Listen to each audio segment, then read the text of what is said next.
آج کا جو واقعہ آپ کے سامنے پیش کرنے کی سعادت حاصل کروں گا، یہ واقعہ ہے ایک شہد کی مکھی اور پیارے آقا علیہ الصلوۃ والسلام کی محبت کے بارے میں۔ شہد کی مکھی جس کو کہ عربی میں نحل کہتے ہیں، اور یہ اللہ تبارک و تعالیٰ نے اس کا ذکر قرآن مجید فرقان حمید میں ذکر فرمایا اور باقاعدہ ایک سورہ نحل جو ہے تو نازل فرمائی ہے۔ اس میں جو ہے تو اللہ تبارک و تعالیٰ نے شہد کی مکھی کے حوالے سے چند خصوصیات کا ذکر فرمایا ہے، جو میں آپ کے سامنے پیش کرتا ہوں۔ شہد کی مکھی یہ ایک اللہ تبارک و تعالیٰ کی ایسی تخلیق ہے کہ یہ جو ہے تو ان میں چند خصوصیات ہیں، اور وہ خصوصیات یہ ہیں کہ یہ مکھیاں ایک عجیب قسم کی تخلیق ہیں۔ ان میں ایک باقاعدہ ڈسپلن ہوتا ہے، ایک رول ہوتا ہے، یہ اس ڈسپلن اور رول کے تحت چلتی ہیں۔ ان مکھیوں میں جو ہے تو لاکھوں تعداد بھی ہے، اور ان مکھیوں کا ایک سردار ہوتا ہے جسے یعصوب کہتے ہیں، جو ان مکھیوں کو گائیڈ کرتا ہے، یعنی بتاتا ہے کہ فلاں مکھی نے انڈے دینے ہیں، فلاں مکھی نے پانی لے کر آنا ہے، فلاں مکھی نے جو ہے تو موم بنانا ہے، فلاں مکھیوں نے جو ہے تو چھتے کی حفاظت کرنی ہے۔ پھر یہ مکھیاں جو ہے تو ان اپنے بادشاہ یعصوب کی بات کو مان کر ان تمام کاموں میں لگ جاتی ہیں۔ پھر کچھ مکھیاں جو ہے تو وہ جاتی ہیں مختلف پھلوں پر، مختلف پھولوں پر ان کا رس نکالتی ہیں، اور وہ رس نکال کر واپس آتی ہیں اپنے چھتے پر، اور اس چھتے میں اپنا سارا رس نکال لیتی ہیں جو شہد بن جاتا ہے۔ اچھا، اب یہاں پر ایک قابل توجہ بات اور بھی ہے کہ جب یہ مکھیاں اپنا چھتا بناتی ہیں، اور عموماً آپ لوگوں نے وہ چھتا دیکھا ہوگا، اس چھتے کی بناوٹ ایسی ہوتی ہے کہ دیکھنے والا کہے گا کہ یہ کسی انجینئر نے بنایا ہے، یعنی ایسا پرفیکٹ انہوں نے وہ چھتا بناتی ہیں، ان کی سوراخیں ایسی پرفیکٹ ہوتی ہیں۔ یہ اللہ تبارک و تعالیٰ کی قدرتوں میں سے ایک قدرت ہے، اور یہ مکھیاں میلوں میل دور جا کر سفر کرتی ہیں، پھلوں کا رس لیتی ہیں، جو ہے تو پھولوں کا رس لیتی ہیں، پھر واپسی پر ان کو جو ہے تو دشواری نہیں ہوتی، یہ اپنے راستے بھولتی نہیں ہیں۔ یہ بھی اللہ تبارک و تعالیٰ کی ایک قدرت ہے کہ وہ اپنے انہی راستوں پر واپس جو ہے تو آسانی سے آ جاتی ہیں۔ اب اس شہد کی مکھی کے بارے میں اللہ تبارک و تعالیٰ نے قرآن مجید فرقان حمید میں ارشاد فرمایا، ترجمہ قرآن ہے، اور تمہارے رب نے شہد کی مکھی کو الہام کیا کہ پہاڑوں میں گھر بنا، اور درختوں میں اور چھتوں میں، پھر ہر قسم کے پھل میں سے کھا، اور اپنے رب کی راہیں چل کہ تیرے لیے نرم و آسان ہے۔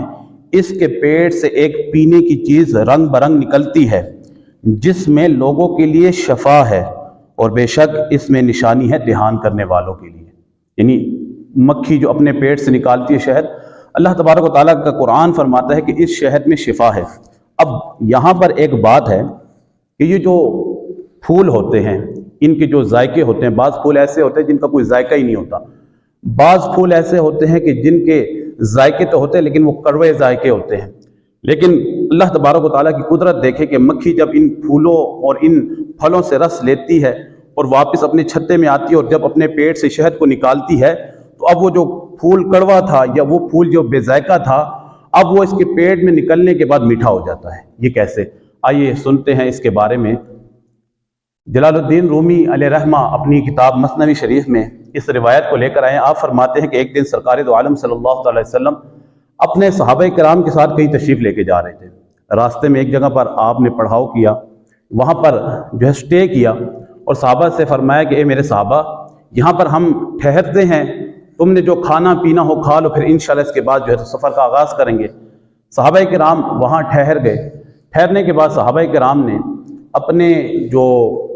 چمڑے کے، جنہیں ہم آج کہتے ہیں یہ لنچ باکس کہتے ہیں، انہوں نے وہ لنچ باکس میں سے جب نکالا تو صرف روٹی کے سوا صحابہ کرام کے پاس کچھ نہیں تھا۔ قربان جائے صحابہ کرام علیہم رضوان پر کہ کیسی آپ نے دین اسلام کے لیے قربانیاں دی، اپنے گھر بار چھوڑے، اپنی اولادیں چھوڑی، اپنے بچوں کو چھوڑ دیا، اپنے پورے خاندان کو چھوڑ دیا دین اسلام کے لیے، پیارے آقا علیہ الصلوۃ والسلام کے لیے۔ اب صحابہ کرام کے پاس صرف کھانے کے لیے روٹیاں تھیں۔ مکھی نے دیکھا کہ صحابہ کرام کے پاس روٹی تو ہے لیکن روٹی کے ساتھ کچھ کھانے کے لیے سالن نہیں ہے، تو ایک مکھی جو مکھیوں میں سے شہد کی مکھی تھی، وہ سرکار علیہ الصلوۃ والسلام کے کان مبارک کے پاس آئی اور بنبنانے لگی۔ اب صحابہ کرام یہ منظر دیکھ کر بڑے حیران بھی ہوئے، پریشان بھی ہوئے کہ مکھی جو ہے تو سرکار علیہ الصلوۃ والسلام کے کان مبارک میں جو ہے تو بنبنا رہی ہے۔ قربان جائیں، کسی نے کیا خوب کہا کہ یہاں بھرتی ہے جھولیاں سب کی، اور یہ سمجھتے ہیں بولیاں سب کی، آؤ بازار مصطفیٰ کو چلے، کھوٹے سکے یہیں پر چلتے ہیں۔ ہمارے پیارے آقا علیہ السلام کا دربار ہر بار وہ دربار ہے کہ انسان تو انسان، ملائکہ تو ملائکہ، یہاں اس دربار میں جو ہے تو جانور بھی آ کر اپنی فریادیں سناتے ہیں، اس دربار میں آ کر چرند اور پرند بھی اپنی فریادیں سناتے ہیں، یہاں تک کہ درخت اپنی جڑوں کو زمین سے نکال کر حضور کی بارگاہ میں حاضر ہو جاتے ہیں اور آپ کو سلام پیش کرتے ہیں۔ یہ وہ دربار عالی ہے۔ تو اس مکھی نے جب حضور علیہ السلام کے کان میں بنبنایا تو اب صحابہ کرام نے یہ منظر دیکھا۔ حضور نے مولا کائنات مولا علی المرتضیٰ شیر خدا رضی اللہ تعالیٰ عنہ کو فرمایا کہ اے علی، اس مکھی کے پیچھے پیچھے جاؤ۔ مولا کائنات مولا علی المرتضیٰ اس مکھی کے پیچھے چلے۔ آپ ایک پہاڑ میں پہنچے تو دیکھا کہ وہاں پر ایک شہد کا چھتا ہے۔ آپ نے اس شہد کے چھتے کو نکالا، اس سے شہد نکالی، تمام صحابہ کرام نے روٹی کے ساتھ شہد کو تناول فرمایا۔ اب پھر صحابہ کرام کیا دیکھتے ہیں کہ شہد کی مکھی پیارے آقا علیہ السلام کی کان مبارک میں پھر بنبنا رہی ہے،